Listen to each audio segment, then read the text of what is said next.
When I think about risk-taking, and particularly in the context of faith and in the context of vocation, one of the things I think about pretty readily is the decision to actually enter the Jesuits, which I did in 2004, 4 years after I graduated from BC, after an enormously long and protracted process of discernment. I started thinking about becoming a Jesuit towards the end of my freshman year here at BC. And I thought about it for the next 3 years at BC, and then I graduated and went off and volunteered and came back and worked and wrote software for a living and kept thinking about it.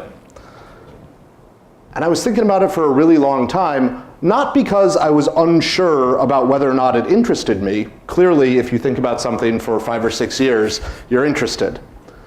But because I was unsure about whether or not it would work out. And this happened right from the very first day. I remember when I started thinking about, had the flash that maybe I might be interested in being a Jesuit, it terrified me. And I spent 6 months not telling anyone about it and trying to hope that it would go away, and yet continuing to daydream about the sort of stuff I would do as a Jesuit, and realized, if you know anything about Ignatius's story, daydreaming about something is kind of a sign that you might be interested in it. And so it was something I had to take seriously and pay attention to.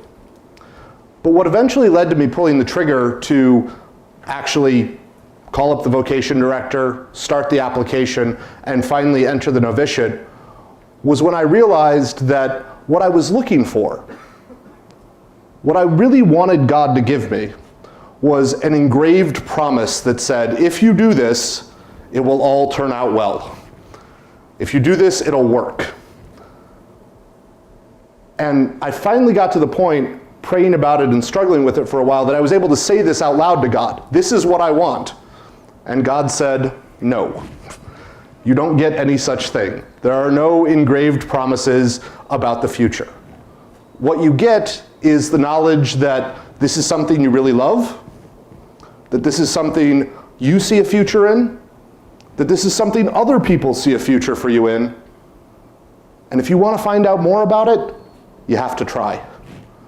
If you want to find out more about it, you have to go to the novitiate and see if there's life there for you. Which was, again, kind of terrifying. Because going to the novitiate meant quitting my job, getting rid of my apartment, selling my car. But more than that, it meant I was taking the risk at doing something that could fail. And as I looked at it, I thought, what am I going to do if this fails? What if I go to the novitiate and 6 months or a year later I have to leave, and then I have to face all these people and say, I tried this and it didn't work out? But the thing is, that fear was holding me back from the much greater possibility, the possibility that I'm living in now, of what if it works? What if this is in fact what God has in store for me? And it turns out to be wonderful. But the only way to get there, the only way for me to get there, was to take the risk of trying it out. And the only way I was able to see that was to finally say, I don't want to take that risk. I'm scared of that risk. And to find God saying, yeah, I know. Do it anyway.